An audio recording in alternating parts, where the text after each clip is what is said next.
స్వర్గీయ మాజీ ప్రధాని రాజీవ్ గాంధీ ఆనాటి కాలంలో చేసిన సేవలు ఎంతో ఆదర్శమని కాంగ్రెస్ పార్టీ ఎస్టీ సెల్ జిల్లా చైర్మన్ కుడిమేత విశ్వనాథ్ అన్నారు. మంగళవారం జైనూర్ మండల కేంద్రంలో కాంగ్రెస్ పార్టీ శ్రేణులతో కలిసి దివంగత మాజీ ప్రధానమంత్రి చిత్రపటానికి పూలమాలలు వేసి నివాళులర్పించారు. సందర్భంగా ఆయన మాట్లాడుతూ, ఇందిరాగాంధీ మరణానంతరం భారత ప్రధానిగా ఉండి యువతను రాజకీయాల్లో భాగస్వామ్యం చేయడానికి 21 సంవత్సరాలకు ఉన్న ఓటు హక్కును 18 సంవత్సరాలకు కుదించి 1986లో కొత్త విద్యా విధానాన్ని తీసుకొచ్చి ప్రతి పేదవానికి విద్యను అందించిన మహనీయుడు రాజీవ్ గాంధీ అని అన్నారు.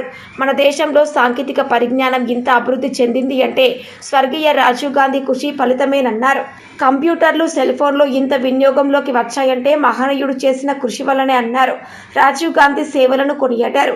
కార్యక్రమంలో కాంగ్రెస్ పార్టీ మండల అధ్యక్షుడు ముకిద్ అహ్మద్, ఉపాధ్యక్షుడు పెందూరు ప్రకాష్, మైనార్టీ అధ్యక్షుడు షేక్ ఇస్లాం, మాజీ ఎంపీపీ షేక్ రషీద్, మాజీ కోఆప్షన్ ఫెరోజ్, మార్కెట్ కమిటీ మాజీ డైరెక్టర్ కనుక గంగారాం, నాయకులు దండగుల మహేష్, షేక్ ఖయ్యూం తదితరులు పాల్గొన్నారు.